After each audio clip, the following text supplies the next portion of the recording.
très bien. Voilà, donc je suis ravi de vous accueillir dans cet amphithéâtre. Vous êtes nombreux. D'ailleurs, c'est la première fois que je vois des personnes assises sur les marches. Donc, c'est dire voilà, le succès de cette conférence scientifique. Je salue Didier Samuel, le PDG de l'INSERM, la doyenne Sabine Sarnaki. Je ne vais pas citer tout le monde. Gabriel Steg, premier vice-président en recherche. Bon, voilà, toutes et tous, comme on dit. Voilà, donc c'est une deuxième ou troisième, on m'a dit troisième, moi je dis deuxième, grande conférence annuelle organisée par la Fondation. Et nous étions réunis dans cet amphithéâtre en février dernier avec Rory Collins qui nous avait fait une très belle présentation de la UK Biobank et qui avait déjà connu un certain succès. Voilà. Et donc nous sommes très heureux de vous accueillir, professeur Sadelin. Voilà, Philippe Ménacher va vous présenter tout à l'heure, donc je ne vais pas faire plus longtemps, mais voilà, vous avez français, vous avez fait votre doctorat à Paris, vous êtes vite parti aux États-Unis, vous n'en êtes jamais revenu, et vous êtes voilà aujourd'hui à Columbia, et votre champ de recherche a porté sur l'ingénierie cellulaire, les CAR-T, et il se trouve qu'aujourd'hui, la PHP a très modestement présenter une stratégie sur les MTI ou ATMP, parce que c'est évidemment un enjeu sur lequel cette maison a vocation à se mobiliser. Et donc, vous recevoir aujourd'hui, ce même jour, on a fait exprès, évidemment, de saisir le jour de votre conférence pour situer notre moment cet après-midi autour de notre stratégie, est évidemment un point d'ordre très fort. Et voilà, je voulais vraiment vous remercier infiniment du temps que vous nous consacrez aujourd'hui et puis demain, puisque vous avez prolongé par quelques visites bien choisi pour voilà, voir comment les choses avancent, j'espère, dans votre beau pays. Voilà. Philippe, à vous. Et merci à Philippe Ménacher, qui, en tant que président du conseil scientifique de la Fondation, a été évidemment celui par lequel cette conférence a été rendue possible. Voilà. Cher Philippe, à vous.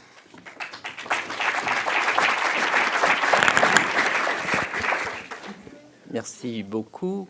Alors ça va être très bref parce que je veux laisser le maximum de temps à Michel Sadelin. En fait, il y a très peu de médecins. Il y en a quelques-uns, mais il y en a très peu dont le nom est automatiquement associé à un traitement qui a réellement transformé le pronostic d'une maladie. En y réfléchissant un peu, je pense que le premier nom souvent qui vient à l'esprit, c'est Alexander Fleming. Fleming, on pense à la pénicilline. Ben, quand on dit Michel Sadelin, c'est des carticelles. Et d'ailleurs, mais attendez, j'ai posé la question à ChatGPT. J'ai dit à ChatGPT, qu'évoque pour toi, parce qu'avant je lui disais vous, maintenant il me tutoie, alors je le tutoie aussi. Bon. Qu'évoque pour toi le nom de Michel Sadelin? Et c'est vrai, hein. La réponse a fusé, mais en quelques secondes, le nom de Michel Sadelin évoque automatiquement une révolution thérapeutique en oncologie, le traitement par les carticelles. Tout est dit. Tout est dit. Michel Sadelin est reconnu, on ne va pas tourner autour dans le monde entier comme le pionnier des carticelles. Il a traité, si je ne dis pas de bêtises, le premier patient au monde pratiquement il y a 20 ans, hein, c'était en 2007. Comme l'a rappelé le directeur général, il n'est pas ici en terrain totalement inconnu, puisqu'il a débuté sa formation dans quelques-uns des services de la PHP avant de partir pour les États-Unis, où il dirige maintenant à Columbia un prestigieux institut. Donc, c'est vraiment un plaisir et un honneur qu'il ait accepté l'invitation de la Fondation APHP et que nous ayons aujourd'hui le plaisir de l'accueillir pour qu'il partage avec nous son expérience. Michel.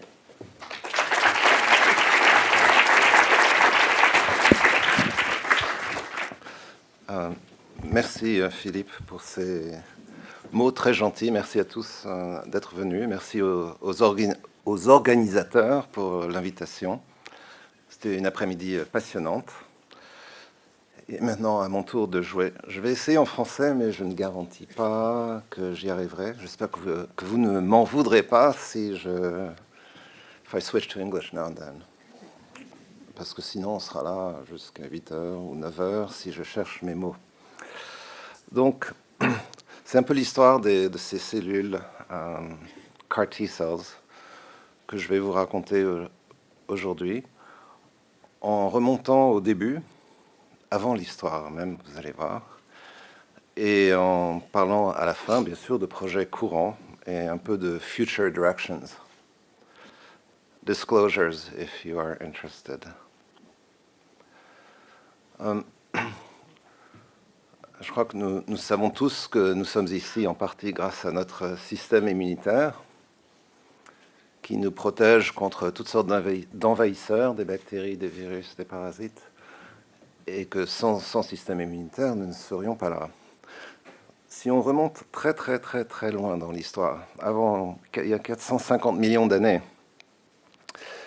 nos prédécesseurs ont acquis dans leur génome des mécanismes de résistance qui les protégeaient contre certains pathogènes qu'on retrouvait déjà à cette époque-là. Mais sans doute que nous ne serions pas là si les premiers vertébrés n'avaient pas acquis l'habilité de recombiner les gènes, ce qui permet de créer bien plus de récepteurs que le génome ne pourrait en compter. Donc il y a des mécanismes that are encoded in the genome, et c'est la base de ce qu'on appelle innate immunity. Et ensuite, il y a des récepteurs qu'on peut former depuis les requins jusqu'à nos jours. C'est en 1980 que Tonegawa nous a donné l'explication génétique de la formation de ces récepteurs spécifiques, donc de la réponse immunitaire adaptative, qui nous a expliqué qu'il y avait donc ces gènes VDV, DJ, et des régions constantes qui pouvaient se recombiner pour former une collection extraordinaire de récepteurs. 4 ans plus tard, c'est Mark Davis et Tak Mak qui ont trouvé des transcrits uniques qu'on ne trouvait que dans les lymphocytes T et qui avaient un peu d'homologie à ces immunoglobulines qui nous ont révélé la structure du récepteur des lymphocytes T. Et ce que l'évolution nous a donné, ce sont des anticorps qui surveillent ou qui contrôlent le milieu extracellulaire, mais qui peuvent aussi engager la surface des cellules, et le T-cell receptor, qui voit à l'intérieur des cellules. Et le T-cell receptor voit à l'intérieur des cellules parce que l'intérieur des cellules est amené à la surface sous forme de peptides, donc en complexe avec le HLA. Donc un système de surveillance extracellulaire et un système de surveillance intracellulaire. Peu après 1984, certains groupes ont commencé à échanger les régions variables. Je ne sais pas s'il n'y a pas de pointeur, mais les régions variables de ce B-cell receptor, cette immunoglobuline, et le T-cell receptor, et ont trouvé que c'était compatible, qu'on pouvait switcher, si je puis dire, ces régions variables, mais il n'en est pas sorti grand-chose. Pour moi, l'histoire des CAR T-cells commence en 1991, quand 3 groupes ont cloné cette chaîne verte qui s'appelle CD3-zeta, que j'aurais pu vous présenter ici, puisque vous voyez que ce récepteur, ce T-cell receptor, ces 2 chaînes alpha-bêta reconnaissent donc des peptides liés au HLA, mais ce récepteur ne signalise pas.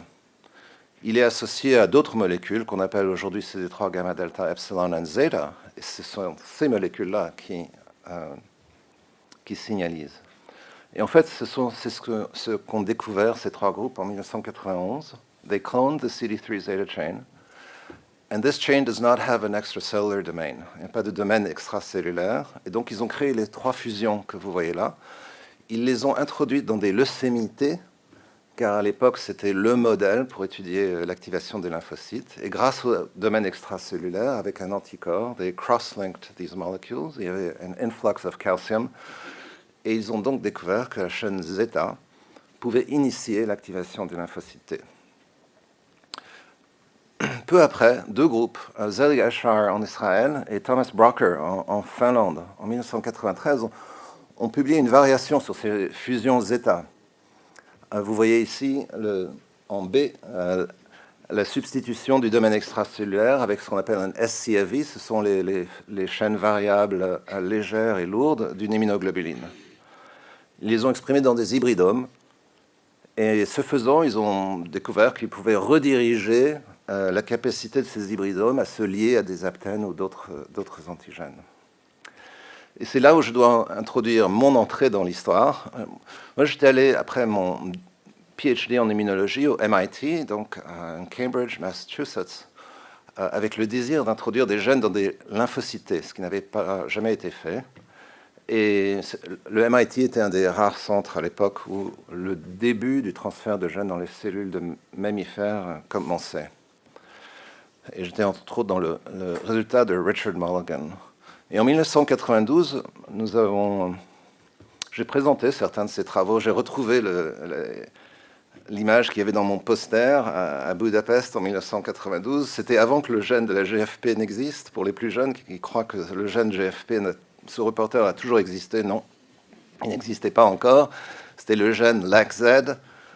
Et pour démontrer le transfert de gènes, on utilisait cette vieille technique qui s'appelle un Southern blot pour démontrer qu'effectivement le gène s'était intégré donc dans des lymphocytes T, CD4 ou CD8. Et petit détail, quand j'ai présenté ce travail en 92, ça n'a absolument intéressé personne. Moi, je pensais que j'avais ouvert quelque chose de possible. Et j'aime bien maintenant rappeler qu'il n'y a pas eu une seule personne qui est venue voir mon poster. En tout cas, ce que ça nous a permis de faire, c'est d'étudier ces chaînes zeta, ces fusions zeta, comme celle en B. Et on a réalisé que les lymphocytes qu'il exprimait ne survivaient pas très longtemps. Parce que sans doute que l'activation n'était pas d'une très bonne qualité. Donc on a commencé à étudier dans mon labo à New York des fusions de récepteurs costimulateurs tels que CD28, les rediriger sur des antigènes.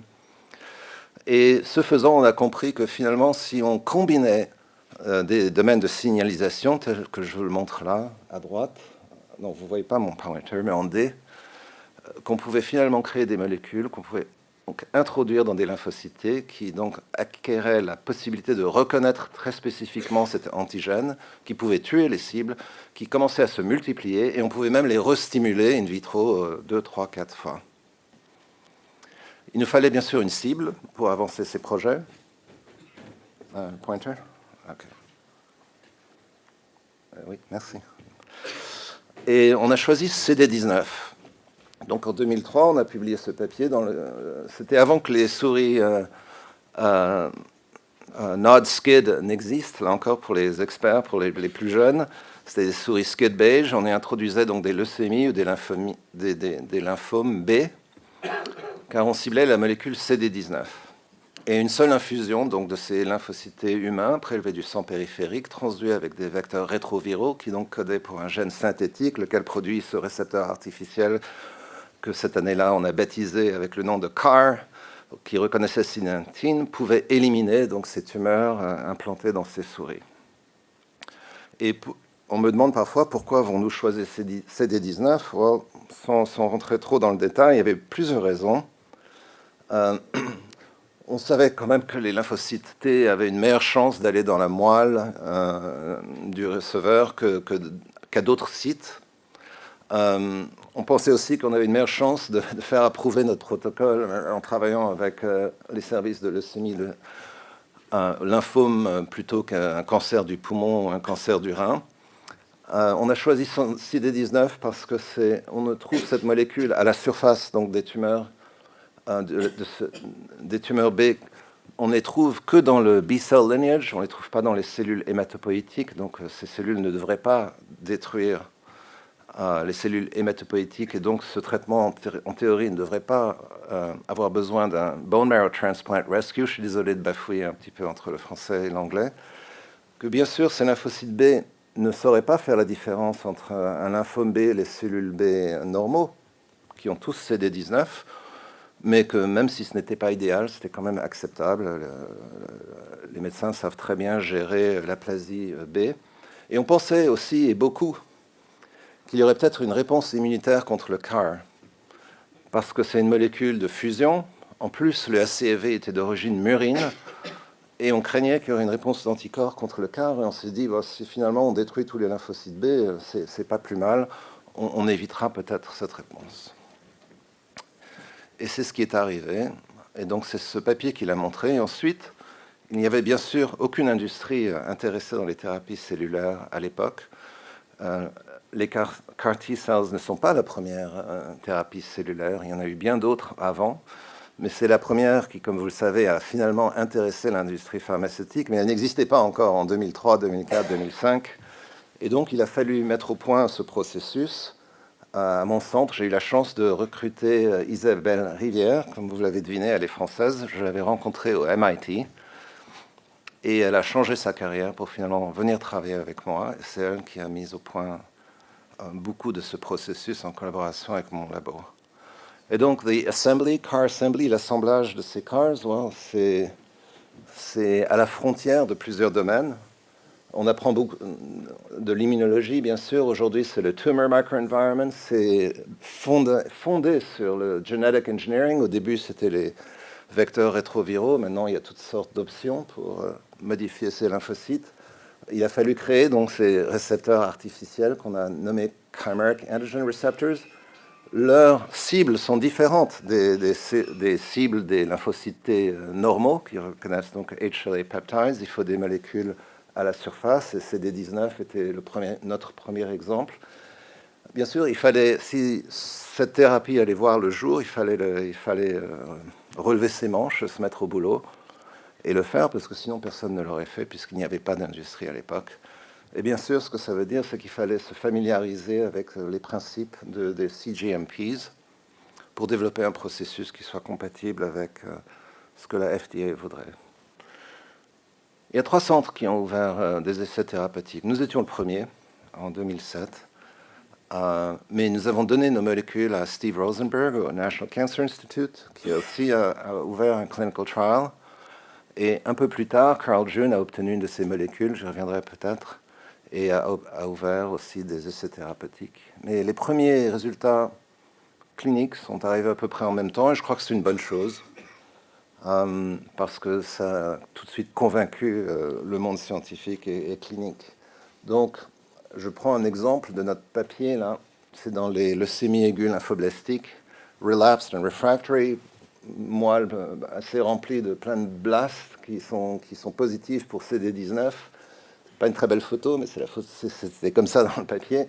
Vous voyez que 10 jours ou 20 jours, là, quand on a prélevé la moelle du patient après l'infusion donc de ces CAR T-cells, il n'y a plus aucune cellule CD19 qui soit là. Donc, oblitération complète de tout ce qui est CD19. Et c'était des réponses, des molecular complete responses in patients with relapsed refractory, in this case, acute lymphoblastic leukemia. Well, the rest is a bit of history. Je ne vais pas m'attarder à ça. Cette année-là, Science, chaque année, ils ont un Breakthrough of the Year, en physique ou en mathématiques ou en chimie.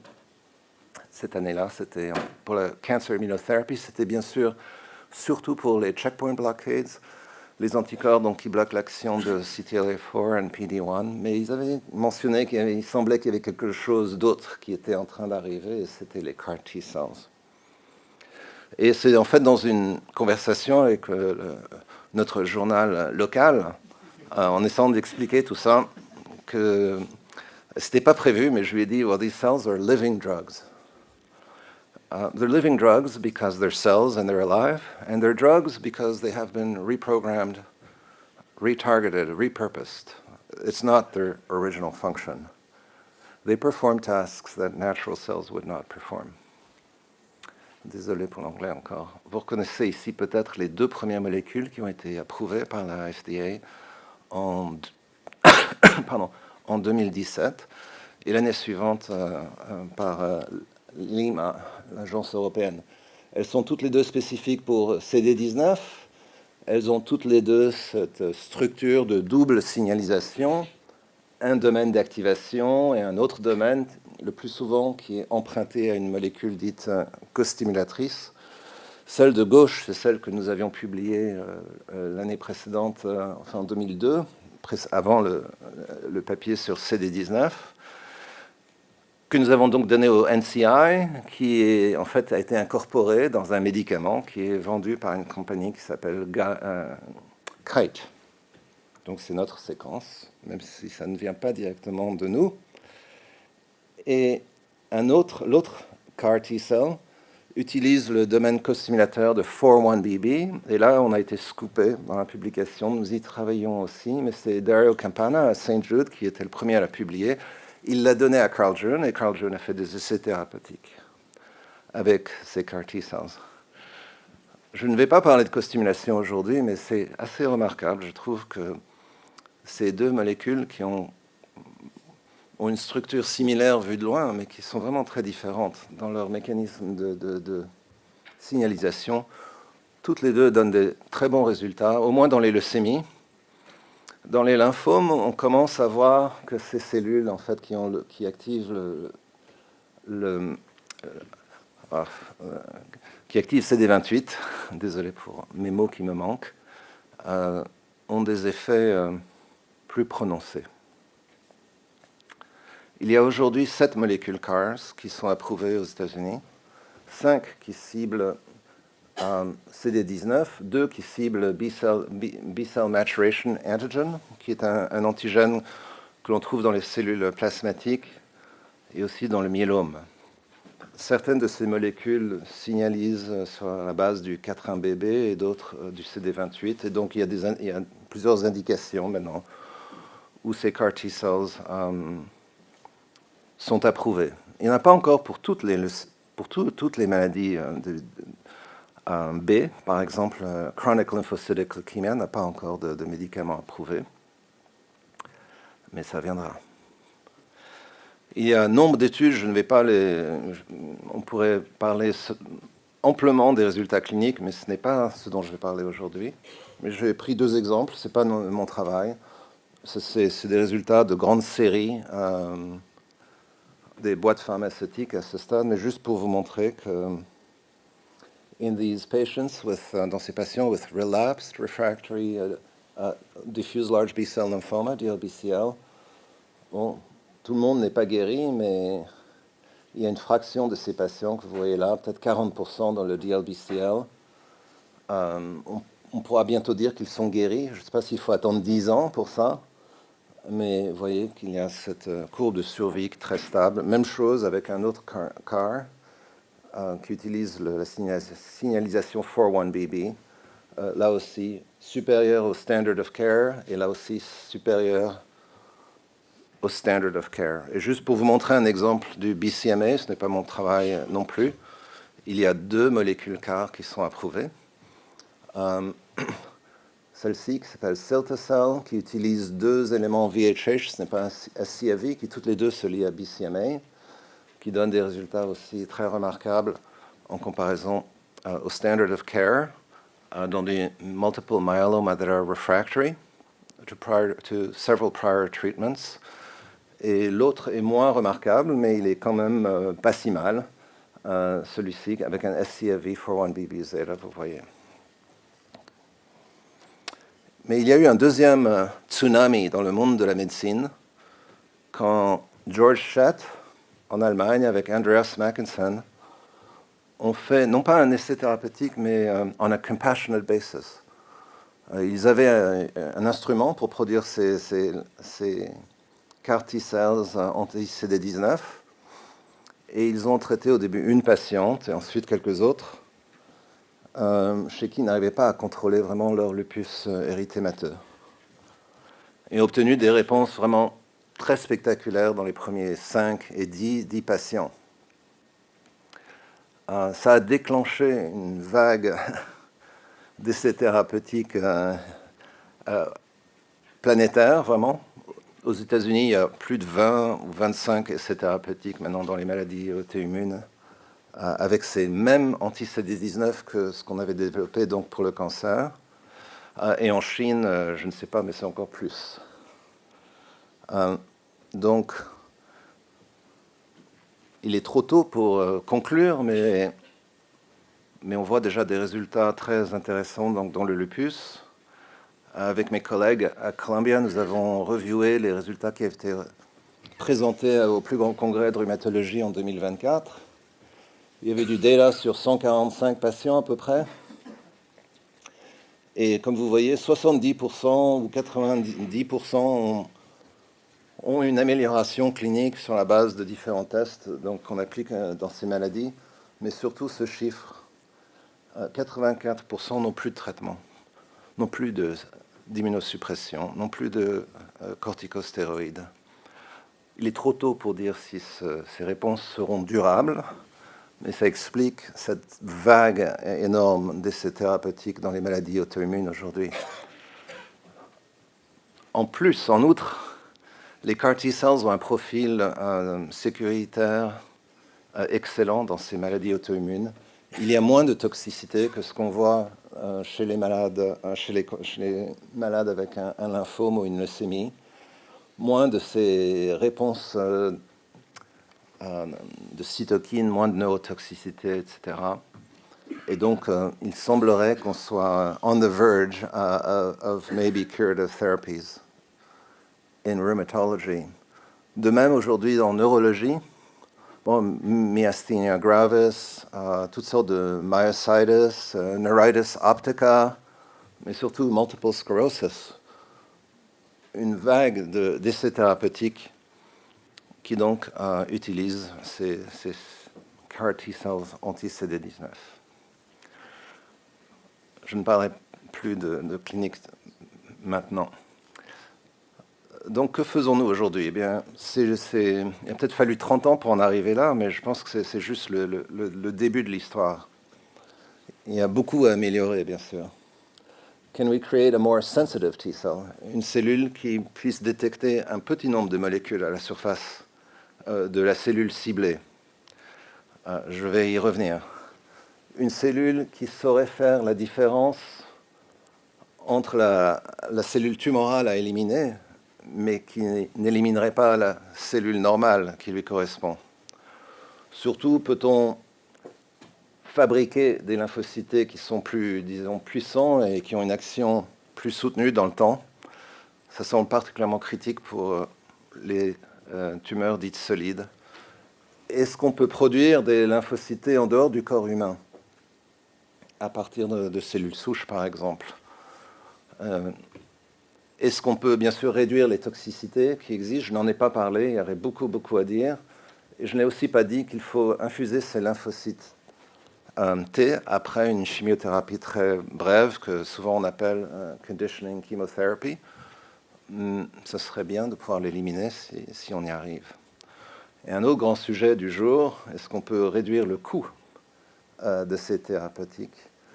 Can we simplify, robotize, miniaturize ex vivo production, or can we produce these cells in vivo?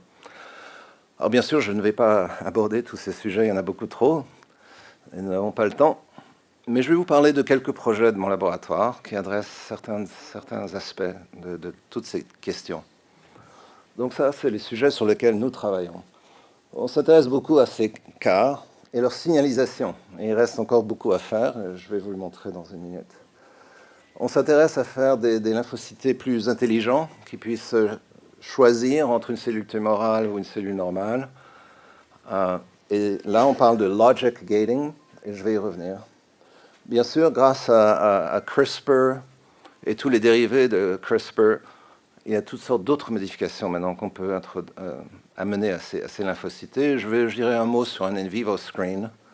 Je ne parlerai pas du armoring, mais c'est un autre aspect essentiel de ces thérapeutiques, c'est que cette cellule, elle n'est pas créée seulement pour tuer des cellules tumorales. Ça ne serait sans doute pas suffisant pour la plupart des cancers. Il faut aussi modifier le micro-environnement tumoral pour recruter d'autres lymphocytes ou des cellules NK. Et donc, ce lymphocyte est un outil pour introduire d'autres molécules qui vont modifier le tumor microenvironment, que ce soit des cytokines ou des bispecifics ou des chemokines, mais je ne vais pas parler de ça aujourd'hui. Bien sûr, il y a encore beaucoup d'efforts à faire pour limiter les toxicités. Je ne vais pas en parler aujourd'hui. Si je reviens un jour, on pourra faire 1 heure sur les toxicités. Je serai très bref. Je dirais quelque chose sur les off-the-shelf T-cells, des cellules qui ne seraient pas donc autologues, préparées à partir du patient ou de la patiente, mais qui seraient ready dans la pharmacie, prêtes à être infusées.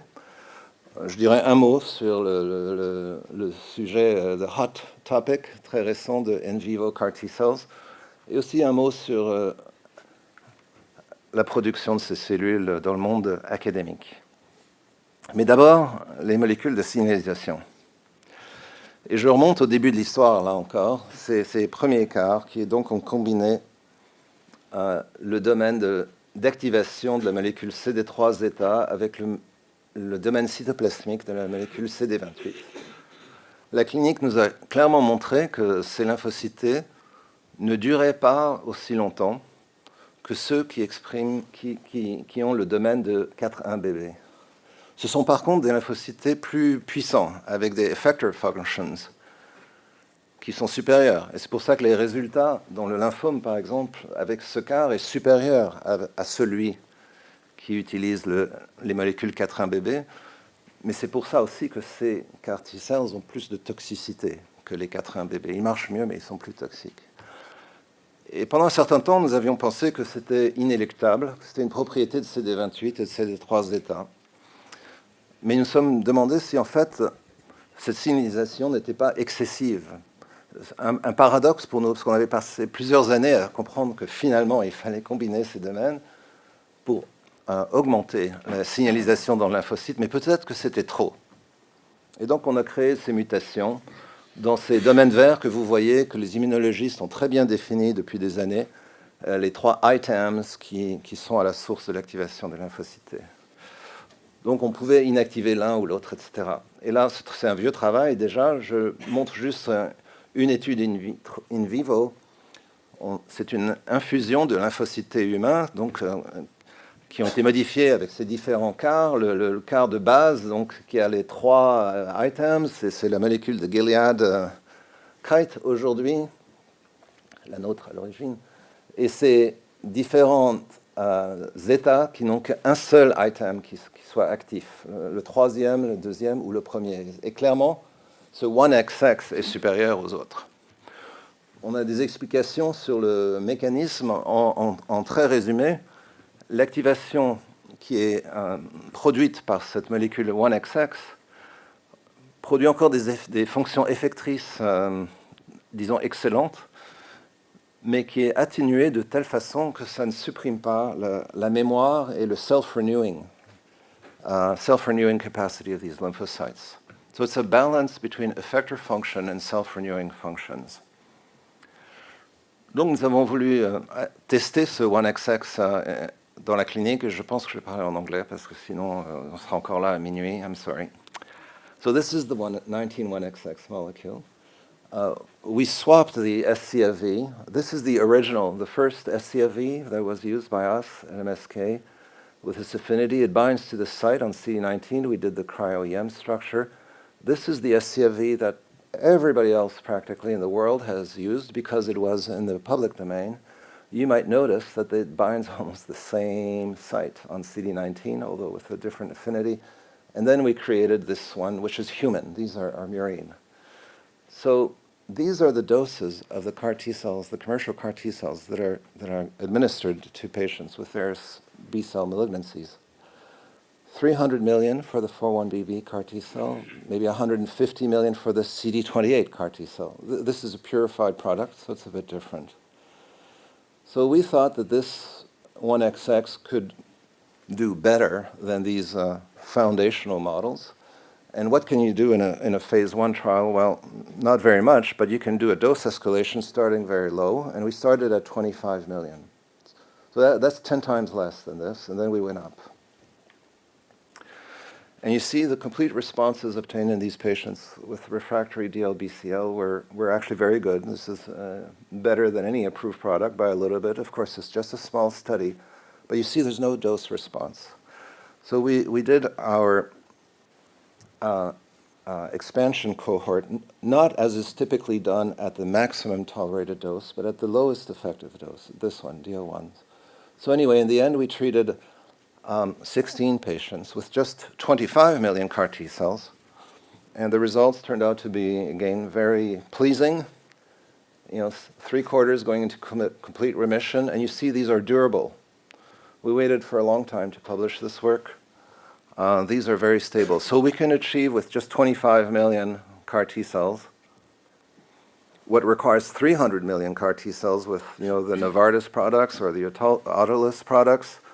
And this is on a days pour les aficionados. This is on a 7-day manufacturing protocol. If you go to a 3-day protocol, which we have not implemented in patients yet, but we're working on that, presumably you will need just 10 million CAR T cells. 10 million is not much. You probably don't need an apheresis anymore. You don't need big boxes. That is the importance of making better cells, is to reduce the manufacturing dose.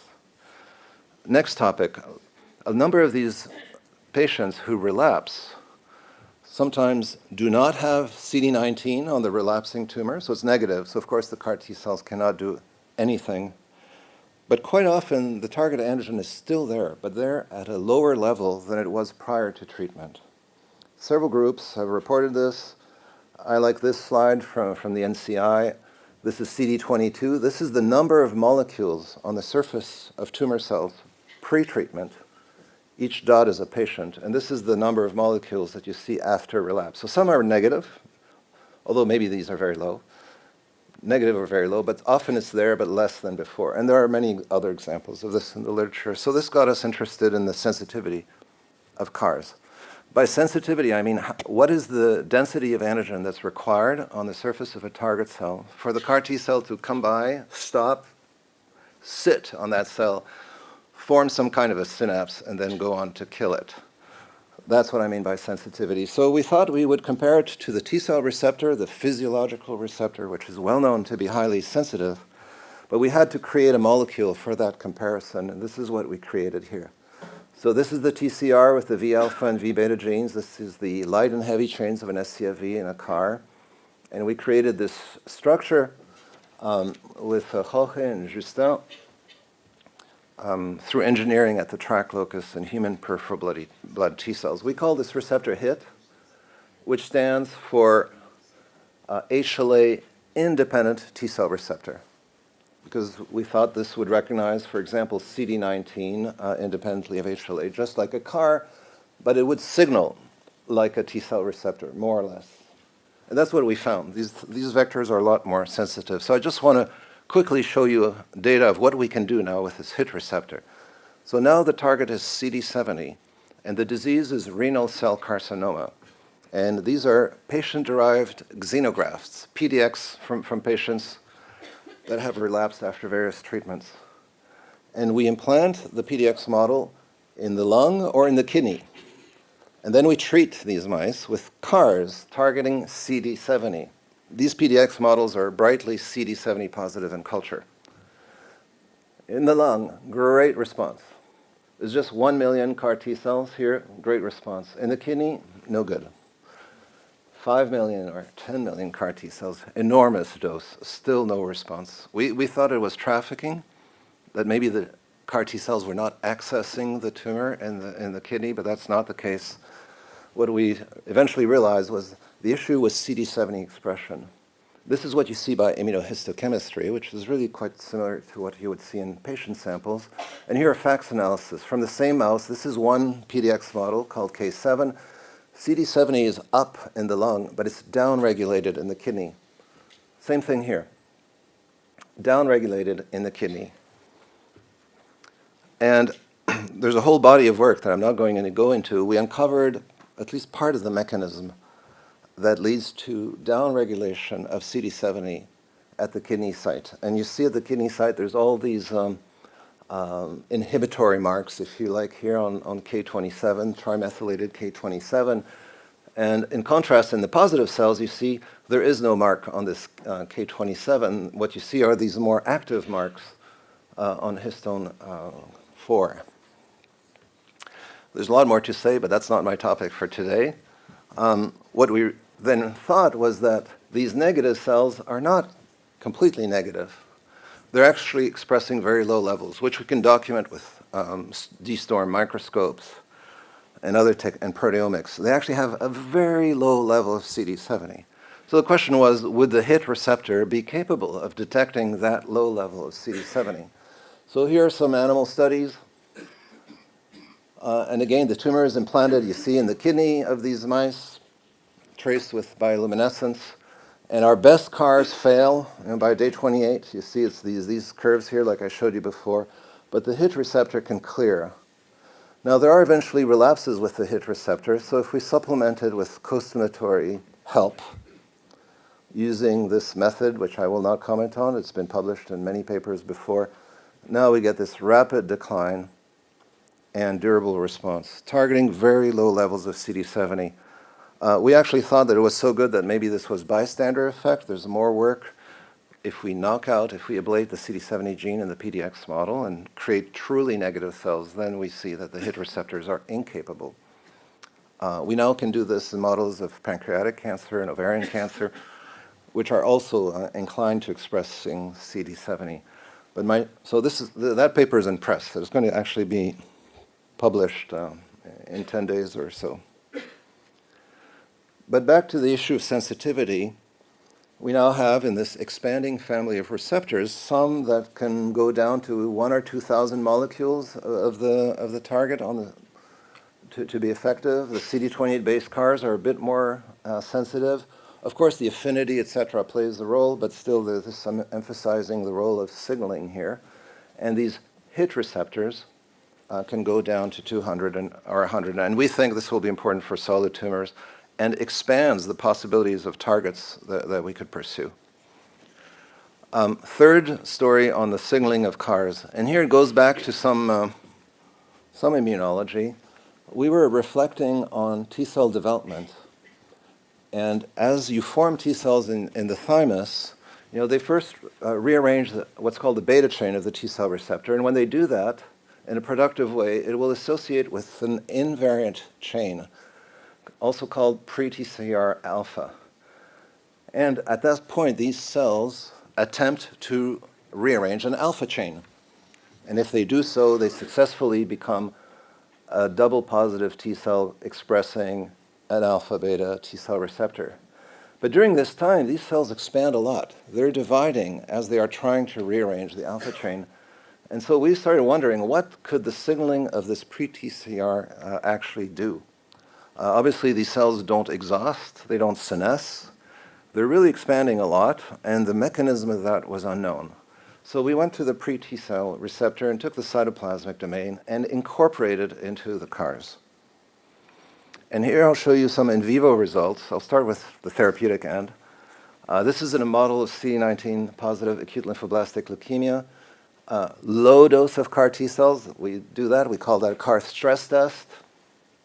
You could cure these mice with a higher dose, but at this dose, you see there's a response followed by relapse. You can see what the 1A CAR does. This is another model, the renal cell carcinoma, targeting CD70. The 28 zeta CAR fails, but with 1A, it succeeds. This is another model, glioblastoma model, although it's just subcutaneous, but it's the same thing in the brain. No success with the reference CAR T cell, but with the 1A CAR T cells do much better. So this paper was just published. This is a very interesting, I think, mechanism that underlie this. Of course, we wanted to know what does this 1A signaling domain do? And it turns out that there's an enormous boost of mRNA translation in T cells. You can see it by different methods. OP-puromycin, you can just see increased mRNA translation. You can perform what's called RiboSeq, which is sequencing of ribosome footprints on mRNAs. And we saw well over 1,000 mRNAs that showed increased binding to ribosomes. And if you normalize that to mRNA values, you can calculate a translation efficiency. And there are at least 400 genes that show increased translation efficiency in the 1A CAR T cell compared to the parent lacking 1A. And you can recognize that a lot of these have to do with translation and others. Then through immunoprecipitation studies, looking at what proteins are bound by this YXB intermediate that we identified, which is phosphorylated in the 1A CAR T cells. We again see that they are molecules involved in ribosome biogenesis and translation. And there's a lot more in this paper. I'm not going to review it today, but this is one picture that I'll show you. This is looking at the mRNA molecules in the classic CAR T cell with the 28 zeta, and you see that most of the ribosomes are stuck on the 5' end of the mRNA. They're stalled. But in the 1A CAR T cells, you see they proceed through. So the phosphorylation of YBX1 allows for processivity of the ribosomes along the mRNA transcripts that are made in these T cells. And it's not just the translation machinery that's augmented. You see IL-2 and other things, interesting things that come up in these cells. And we think that's the mechanism that accounts for the phenotype that we saw, which is strong effector functions, but not leading to rapid exhaustion of the T cells. Because this is not NFAT dependent. Sorry for the non-experts. But the CAR T cells that activate through NFAT provide very strong effector functions, but they also set T cells on the course to exhaustion. But this is NFAT independent and mediated by increased translation. And that is, we believe, why these cells acquire strong proliferative and effector functions without accelerating exhaustion. Next, I want to just say a word about logic gating. And this is another feature of this synthetic immunology. Normal T cells have one T cell receptor and recognize one HLA peptide complex. But if you're engineering, why not target 2 or 3 or 4 or 5 molecules maybe? Well, if you just target 2, there's actually many ways of doing that. One is called an OR gate. So imagine 2 receptors in a T cell, and it can engage A or B. That's the most common. There are many papers that co-express 2 receptors. The idea is to, of course, capture more of the tumor if not every tumor cell expresses A or B. There's also an AND gate, difficult one. We published one 10 years ago. Robbie Meisner reported on one a year or 2 ago, attempting to create an AND gate, so a T cell that would recognize cells that only have A and B, but not A alone or B alone. The idea there is to create tumor specificity using targets that are actually not tumor specific, right? A is found on, or B on normal cells, but only A and B are found on tumor. A NOT gate is an inhibitory receptor. We reported on those also a decade ago. They're PD-1 based, and the idea is to try to limit reactivity to normal cells, for example, that express B that is not found on a tumor. Could you stop the T cell from reacting against the normal cells in the presence of B? Very interesting gate, not an easy one. These are drawings. Don't think that all of this works perfectly. Another one is a temporal gate, though. This is called an if-then gate, and the best known system is called SYN-Notch. Here's a Notch receptor that engages antigen A. So imagine the T cell was in the circulation, reaches the tumor, it finds antigen A, and now activates transcription of B, of a CAR against B. The idea is to not have constitutive expression of the CAR B. An interesting gate too. And then the one that I'm going to discuss in the next few slides, which we call an if-better gate. So imagine now a cell that has too little A for the CAR to work. Well, maybe there could be a helper molecule, a second molecule, B. And when present, would restore the ability of the anti-A to work in the face of low density of antigen A. And I'm going to quickly show you an example of that. This is a project in AML. And I'm showing you here expression of a few candidate targets, CLEC12A, IGR2, CD123, CD33 in bone marrow cells of patients with relapsed disease. The short of it is that we went to target ADGRE2, which is shown here, but we had to be mindful that hematopoietic stem cells express low levels of ADGRE2, so we wanted a CAR that's not too sensitive, because we want to spare these common myeloid progenitors and early hematopoietic stem cells. We also didn't want to, we tried to avoid these granulocytes that express CLEC12A. So the if-better gate has a CAR against ADGRE2, in this case, And a second molecule, a helper molecule, this is antigen B, which here is CLEC12A. This is not a CAR. It does not have the CD3 zeta chain. It does not initiate killing. It augments avidity and provides co-stimulation. So just one example of this. It's published. It's almost old now, 3 years ago. And here's a cell line in which we quantify the numbers of molecules of AdGRE2, about 1,000. We expect that the CARs can't kill that. And we didn't want a very high affinity, and we used the 1XX attenuated domain. And indeed, they fail to eliminate this AML. I didn't show you here, but if there's 10,000 molecules, these T cells work very well.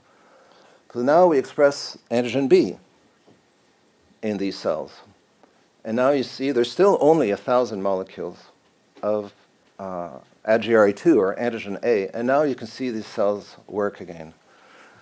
So this is what we call if better. They're unable to recognize 1,000 molecules of AdGRE2, but if there is antigen B, now they do better. This is also what we call context-dependent antigen sensitivity. And I want to show you that this is maybe not as crazy as it sounds. I'm going to show you from the first patient that we infused in a trial that's still running. This is bone marrow or blood in this patient. This is AdGRE2, and this is CLEC12A. We like to quantify things, so there's 3,000 molecules of AdGRE, up to 4,000 here, 12,000, 100,000 molecules of CLEC12A. And next I'll show you the bone marrow in this patient 14 days after CAR T-cell infusion. So you see, there's a reduction in AdGRE2 expression. They're not blown away, which is what we wanted to avoid. But you see, if a cell has low-level AdGRE2 and CLEC12A, they're all gone. All right? All these are gone. So this is the if-better gate. So this is the way that we hope to use in different clinical trials to better target certain tumors. Genome editing and rewiring, I'll say, I'm going to be quick on my next topics. I just want to say a word about, there are a lot of teams today conducting screens, CRISPR screens, looking for circuits that you could alter in T cells to, again, augment their essentially potency, persistence, hopefully without increasing toxicity. And we've just established one of these screens is different from those that came before. It's not an in vitro screen. There's a lot of in vitro screens published, but those sometimes yield lead candidates that are not relevant in vivo. So I think most of us agree that the most valuable screens will be performed in vivo, and one question is how to do it. So here it's a CD19 CAR. We put in the CD19 positive ALL. We treat these mice at a dose that's just enough to, the lowest possible that's enough to cure these mice because we want them to live. And then we re-challenge them. We keep putting back leukemia, at least twice anyway. So we're pushing these lymphocytes with this whole library of genes where we included about 400 transcription factors that we selected from the literature, and I'm not going to have time to go through that. But anyway, you can find hits. Here were the winners in this screen. So some were known, like Tox, Regnase. But then we were interested by this one called NFIL3. It's a transcription factor that was reported as a regulator of interleukin-3. But it turns out that when it does much more than that. And if we ablate this NFIL3 and these CD28 CAR T cells, we can increase their activity in multiple models. So this is just an example of, I think, work that many are conducting today, including us, looking for what might be the better ways to create a long-lasting living drugs. I'll say one word about off-the-shelf and in vivo CAR T cells. There are 4 ways right now of producing CAR T cells for patients, or mainly 4 ways. The way that this field was started is by taking T cells from the patient and modifying them ex vivo. That's changing. The first protocols, you were 12 days, 14 days, 17 days. Then our recent protocols in the last few years were 7 days. Others have already gone to 3 days. We're just starting the 3 days. And some groups think that there can be an overnight culture. So anyway, this is interesting. It should decrease the cost of many aspects. But that's not all. There's, of course, allogeneic cells, cells from somebody else. And there are two main ways. One, preparing cells from healthy donors, maybe with taking into consideration their HLA haplotypes, or, as I alluded to earlier, creating cells, not just the CAR, but creating the CAR T cell in vitro. And this is work aiming to produce CAR T cells from induced pluripotent stem cells, and we've published on this for over the years. Other groups are still trying as well. It's not easy, and success is not there yet, but that might be a way to generate immune responses in a dish. And then more recently is the idea that maybe you could target the CAR T cells in vivo, either with virus-like particles or lipid nanoparticles. And there's been recent anecdotal but exciting data, and who knows, maybe that will work. That's all I'll say for now. Lastly, I'll just finish in a minute or 2 minutes. Just want to say about the production and distribution. When these CAR T cells were successful in the first trials, some companies started joined in. Novartis, Gilead, Juno, which then became Celgene, and then Bristol Myers Squibb. And they distribute these commercial products. I think we can say that many of us are not very pleased at the high cost of these medicines. Producing a CAR T cell maybe costs $50,000, maybe $70,000, but they are sold at about $450,000, which in the US is, by the way, roughly the cost of a bone marrow transplantation. There were other factors in, but more or less it's kind of saying, you can spend just about as much money as you would on a bone marrow transplant, but with less toxicity.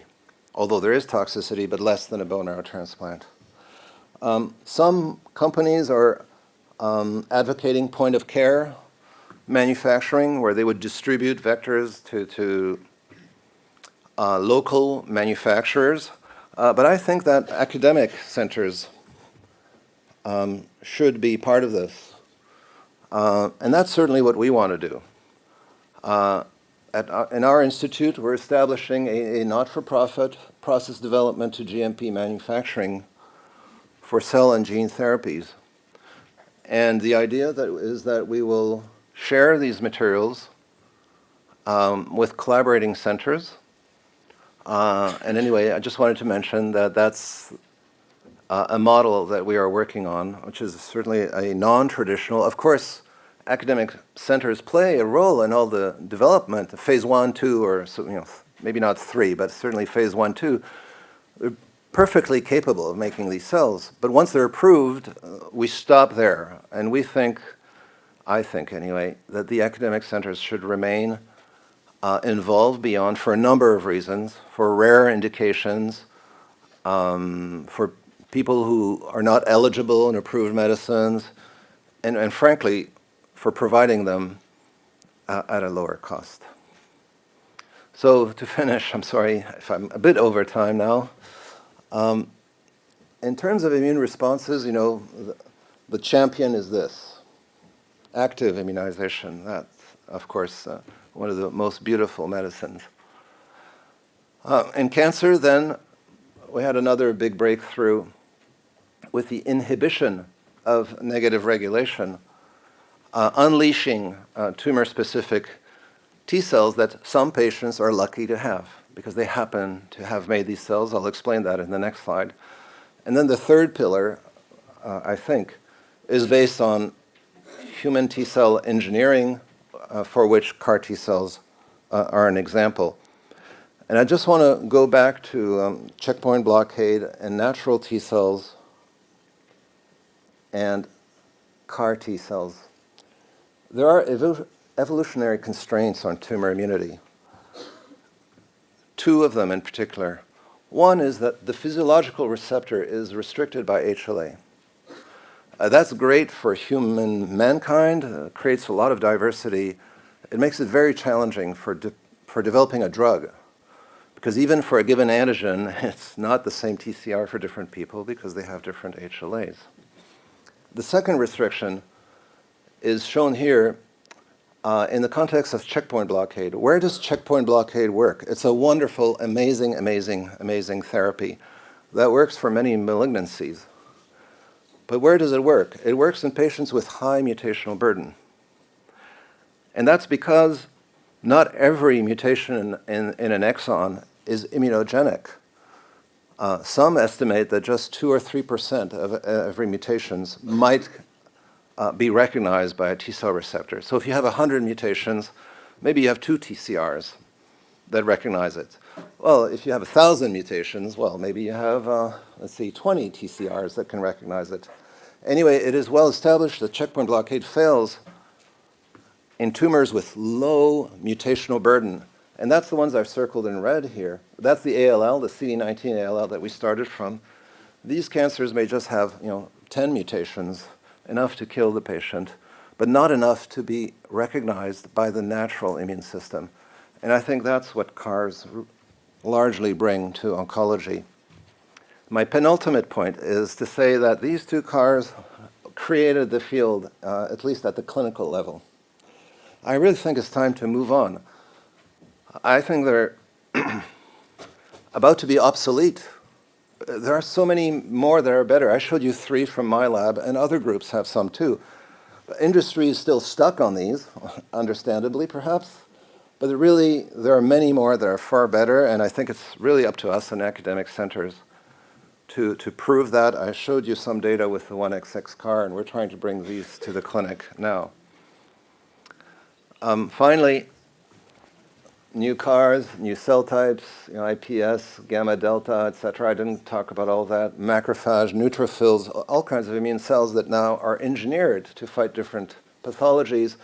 New engineering modalities, from retroviruses to base editing or prime editing, and new applications. And this is just a slide that I don't share. Usually it's my slide at Columbia. These are the diseases of interest at my center. Frankly, all cancers are interesting, but we're active on acute myeloid leukemia, T-cell leukemias, gamma delta T-cell leukemia. We're starting a program in glioblastoma. We're quite advanced in hepatocellular and are just launching projects for these two. At the same time, in the world of autoimmunity, I mentioned this explosion of clinical trials. There's a few at Columbia, but with commercial products, right? Not company products, not our homemade yet, but that will come soon. We're opening a new GMP facility in lupus, arthritis, scleroderma, MS, and these other diseases. And that's not all. There are other pathologies where CAR T cells may be relevant. Senescence pathologies, the accumulation of senescent cells that are not cleared in the body in different organs is the root cause for fibrosis in many conditions in the kidney or lung or liver. At least in experimental models, we've shown in 2 papers now that we can remove senescent cells. Transplantation tolerance is a huge interest. Maybe the engineering of regulatory T cells may be helping. There's a few other indications.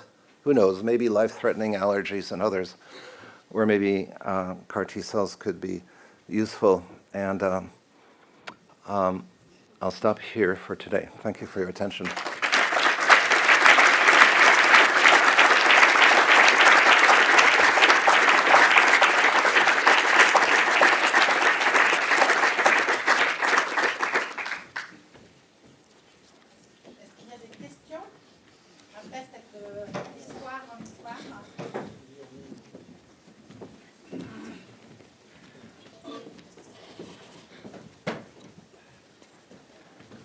Merci pour ce très beau topo, Michel. J'avais une question un peu générale que je t'ai déjà posée, mais tu nous as montré un peu tout le génie humain dans les CAR T-cells, comment modifier des fois un single aminoacide, comment ça change complètement la réponse, plus que tu n'as pas parlé de tout le micro-environnement qu'on peut s'amuser à changer aussi.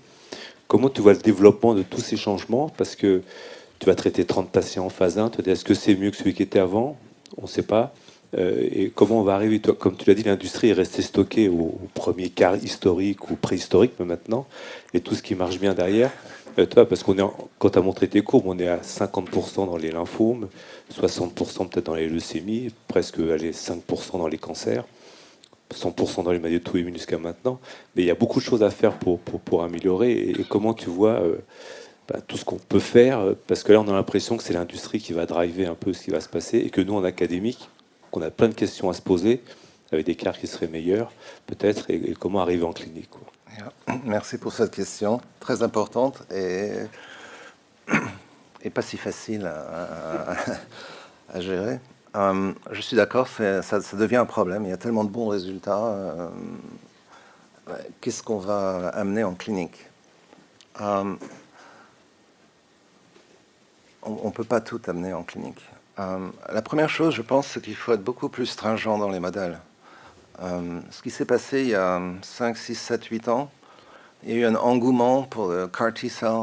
Il y a des dizaines de boîtes qui se sont montées aux États-Unis, et peut-être en Europe aussi, sur la base d'un très beau résultat dans un modèle machin. Bon, c'est très bien. Scientifiquement, c'est peut-être très bien. Mais ce n'étaient pas des modèles très stringents. Et moi, je suis un advocate of very stringent models, low T-cell doses, low antigen burdens. Bien sûr, dans les modèles xénogéniques, on n'a pas de bon tumor marker environment, c'est le problème. On peut aller dans la souris, où c'est syngénique, où il y a un tumor marker environment, mais c'est celui de la souris, c'est pas l'humain, bien sûr. Donc, il faut choisir ses limites, ses mythes. Mais en tout cas, je pense qu'il faut être très stringent. Et aujourd'hui aussi, il faut comparer, je pense. Par exemple, dans le papier de NFL3, là, une fois qu'on l'a trouvé, on l'a comparé aux 4 meilleurs qui existent jusque-là dans la littérature, pour voir si vraiment ça en vaut la peine. Scientifiquement, c'est intéressant, il y a un nouveau mécanisme, ça régule les cytokines et tout ça. Il y a le 10, ça fait des lymphocytes intéressants. Bon, c'est une étude intéressante scientifiquement. Mais ensuite, on se pose la question, est-ce qu'on veut vraiment aller en clinique avec ça ou pas? Et je pense qu'il faut être très stringent. Et entre parenthèses, je ne vois pas comment les études in vitro vont remplacer les études in vivo. Pour l'instant, en tout cas, c'est un peu un autre sujet. Mais même avec tout ça, il y a tellement de possibilités. Le groupe du Parker Institute aux États-Unis, il y a ce milliardaire, hein, Parker, qui a un réseau de quelques centres. J'en fais pas partie. Eux proposent de faire des screens chez l'homme, ou chez l'homme et la femme. Donc ils sont en train de proposer de faire ce qu'on fait chez la souris, presque. Pas des screens de 400 gènes ou de genome-wide screens, mais un screen de 40 targets, and infuse that to humans with the hope that such a study would reveal what mutation or combination of mutations in different cells might enhance their response. Chacun son opinion. Je suis pas chaud, mais bon, je trouve ça très intéressant. S'ils le font, c'est pas gagné. La FDA n'a pas donné son accord encore, mais ils veulent faire des screens in the clinic. Okay. Et sinon, j'ai pas de meilleure réponse. To be very stringent, choose very carefully what you bring to the clinic. Maybe the screens. That's why I think academia is so critical. Je ne veux pas dire que les compagnies s'opposent au progrès, mais une fois qu'ils ont un truc bien établi, il faut que ça dure quelques années. Donc ils sont peut-être pas tous pressés. C'est pas gentil ce que je suis en train de dire, hein, mais je sais pas si c'est des représentants ici, mais ils sont peut-être pas très pressés de changer la molécule parce que c'est tout un effort pour le faire approuver, c'est cher bien sûr. Et c'est pour ça que je pense que ce sont les milieux académiques qui vont avancer the field of cell therapies. And that's why it's so critical that large medical centers, en particulier l'assistance publique des hôpitaux de Paris, soit capable de contribuer à cet effort mondial parce qu'on a vraiment besoin de l'assistance publique pour le faire. Bonjour, à votre gauche, Xavier Mariette, je suis rhumatologue et immunologiste. Oui. Vous n'avez pas du tout parlé de la concurrence des anticorps bispécifiques qui peuvent faire le même boulot, ils peuvent être améliorés comme vous améliorez les CAR T-cells, notamment dans les maladies auto-immunes où on n'a pas besoin d'une déplétion B prolongée. C'est beaucoup moins cher. Est-ce que pour vous, c'est une véritable concurrence? Ça dépend à quelle plan c'est une concurrence? Sur le plan de l'efficacité, je ne parle pas de rhumatologie là. Je pense que tout le monde serait d'accord pour dire qu'aujourd'hui, bon, je ne peux pas dire ce qui arrivera demain avec la version prochaine, mais qu'aujourd'hui, the CAR T cells are more effective in oncology. But the bispecifics are not too far behind. Okay? Survival, je vais inventer un chiffre, 50% à long terme, bon, bah, avec bispecific, 42%, 44%. Bon, donc le CAR T cells will be saving more lives. But the bispecific is not too far off. It's clear that the industry seems to favor the bispecifics. Pas les scientifiques, à mon avis. C'est l'industrie qui préfère ça, d'accord? Nuance énorme, hein, d'accord? Why? Because they master much better the production. And I think that industry is a lot more, comfortable with this. There's decades of producing, clotting factors, antibodies, now bispecifics. But on the base of efficacy and the toxicity, there's not that on safety, there's not that big a difference. And on efficacy, the CAR T cell is better. So as far as the bispecific is not too far off, it probably will have a life because industry wants it, and it follows in the footsteps of CAR T cells. So now, outside of cancer, like in rheumatology, yeah, maybe the bispecific engagers will be as good. I think one should not say too fast that they are less expensive. They're only a little bit less expensive, at least in oncology.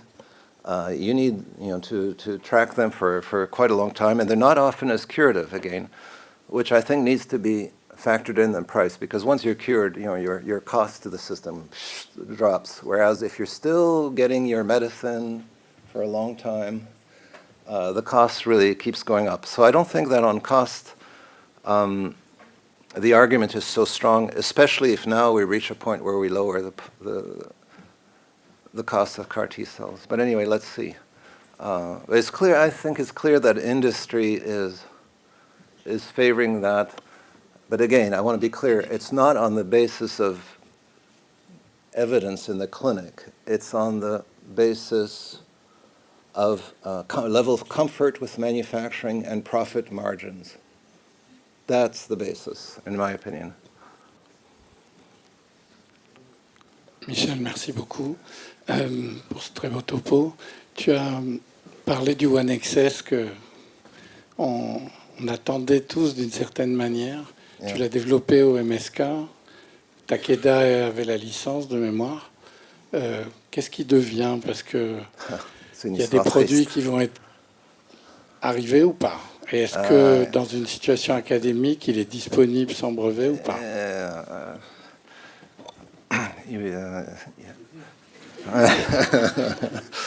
Yeah, ok, ben ça c'est une bonne histoire des relations académiques, industrie.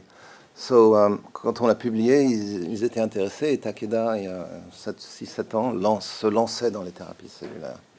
And so they said they would license it. Et donc, ils ont financé l'essai thérapeutique. C'est nous qui l'avons fait, mais ils l'ont financé. Et les résultats sont remarquables. There's no better CD19 CAR T cell out there as far as I can tell. Le taux de toxicité est presque zéro. L'efficacité est mieux que les produits approuvés. Et je vous rappelle, les Kymriah, c'est 300 000. Autolus, un truc, je ne sais pas où, il faut des kilos de leur CAR T cell, c'est pas très gentil. Hein. Pour que ça marche, hein, mais ce sont clairement pas des cellules très, très, très performantes. Ça, c'est 25 millions de cellules. Donc, il y avait tout pour passer à l'étape suivante, mais la compagnie a changé ses priorités. Ils ont dit, ouais, c'est autologue, et nous, on ne veut pas faire d'autologue. Et donc, development stopped. That's it. On a publié un papier et c'est émouvant. Hein? They gave the license back to MSK. Ça a pris 2 ans. Les avocats qui se parlent pendant tout le temps. Et en ce moment, it's sitting nowhere because of some disagreements on what to do with it. Donc, on va le relancer, mais je peux pas trop en dire. On our own, it's touchy, it's delicate. Mais en tout cas, ça arrive avec les boîtes. Ils lancent un truc, et même si les résultats sont vraiment très prometteurs, you know, they have a change, new CEO came in, et en fait, Takeda est allé même plus loin. Ils ont dit qu'ils se concentreraient sur l'allogénique, et 2-3 ans plus tard, l'année dernière, ils ont dit qu'ils arrêtaient les thérapies cellulaires.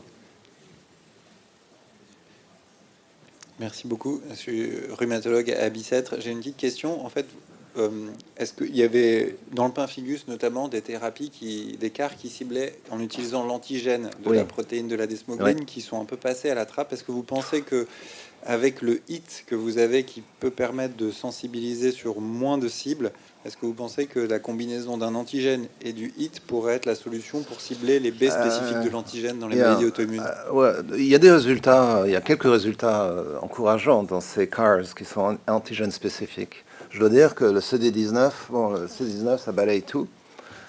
C'est sûr, c'est pas subtil, mais ça marche. Donc, je ne sais pas ce qui va arriver à ce projet de pemphigus, but the question is, what's the reason for, what's the limitation? Is it that it's not detecting low antigen expressing cells, ou est-ce que c'est parce qu'il y a d'autres spécificités qui ne sont pas éliminées? Et moi, je ne travaille pas dessus, donc je n'ai pas la réponse. Mais c'est pour ça qu'il faut faire des études translationnelles minutieuses pour comprendre le mécanisme of resistance. I agree. If it's low level, then I would go with the HIT receptor. If, on the other hand, there are other specificities, well, then you need an ORGATE or something like that to tackle the problem. So that's what you learn from... notre sujet préféré, c'est mechanisms of failure in the clinic. That tells us what to do next, right? Merci. Un défi évident, ce sont les traitements des tumeurs solides. Est-ce que l'avenir, il est dans la capacité d'identifier des antigènes pertinents et dont la reconnaissance n'est pas trop toxique, peut-être avec les combinaisons que tu as évoquées, ou est-ce qu'on peut bypasser cette limite forte par l'utilisation de CAR T modifiés PT alpha ou d'autres qui permettraient d'avoir une persistance, par exemple, suffisante des cellules et se permettre d'avoir des reconnaissances antigéniques moins spécifiques? Très bonne question. Nous sommes tous d'accord que après les cancers hématologiques, tout le monde attendait les solid tumors. Bon, il y a eu l'histoire de l'auto-immunité qui est arrivée, qui est merveilleuse, mais au niveau des solid tumors, ça ne marche pas encore. Il y a, pour ceux qui suivent this field, il y a des résultats de temps en temps dans les hépatomes hépatiques, dans les in glioblastoma, not cures, but some interesting responses. It's not a complete failure, but it's nothing like in hematological malignancies. So, you know, there are 3 major barriers to the success. Identification of targets, penetration into the tumor, and overcoming immunosuppressive mechanisms, right? So intellectually, that seems feasible to do all of that, you know, identify more targets, engineer the cell so it can enter those tumors. But we don't have the biological solutions yet, so I think many T cells now can be engineered to resist some of the immunosuppressive mechanisms. That's encouraging, but, you know, they differ from one patient to the other, or we need to better understand, you know, what's the correlation between the disease, the mutation burden, the microenvironment, and the T cell that you should design for that particular setting. I believe we'll get there. It will take, you know, several years to achieve that level of understanding. The issue of targets concerns me a lot. With CD19, you get a B-cell aplasia, right? In renal cell carcinoma, you can't blow away your renal epithelium, right? So you need smarter T cells or better antigens, and there's a lot of work to be done there. The good news is CARs are not confined to proteins. They can target carbohydrates and glycolipids, and There's also a lot of interest right now in alternatively folded proteins that appear in cancer cells. So it's a bit more complicated maybe, but it gives, it's encouraging to think that there could be, there should be, more targets that will be discovered in solid tumors. And in the meantime, the tools improve. If you want very sensitive, you do this. If you don't want to be too sensitive, you can do that. And you can combine them. So I think I'm personally, very optimistic about the solid tumor, but I think it's going to take several years. We'll see. J'ai une question spécifique sur ton modèle sur le pré-TCR. Tu as dit qu'il y avait une kinase qui augmentait la traduction des ARN messagers. Tu sais c'est laquelle ou... Yeah, YBX1, je ne l'ai pas mentionné. So YBX1 is a master regulator of mRNA. YBX1 binds to mRNA in the cytoplasm, stabilizes mRNA, and blocks its translation. There's actually quite a literature on it, but not in T cells, in cancer cells. But what CD28 and 1A do is that they phosphorylate this YBX1, which then releases translation to proceed through the mRNA. So that's in the paper, and I think we nailed that part of the mechanism. What we don't know is between 1A and YBX1. That is still, we don't have that connection. But all of this occurs downstream of YBX1. If you knock out YBX1, you lose all the effect. So it's a master regulator of mRNA translation.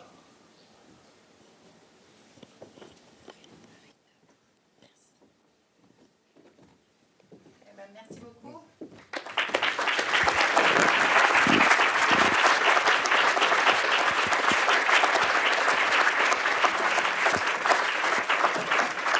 Je remercie vraiment Michel Saladin d'être venu faire étape à Paris à l'invitation du Conseil scientifique de la Fondation. Merci pour ces échanges qui vont durer demain, puisqu'il est encore là avec nous demain matin. Merci aussi à vous d'être si nombreux. C'est un succès pour la Fondation et voilà, c'est le 3e, il y en aura un 4e l'année prochaine. Et puis pour finir par une touche conviviale, je vous invite à monter au premier étage pour boire un verre et partager, continuer cette discussion. Bonsoir à tous.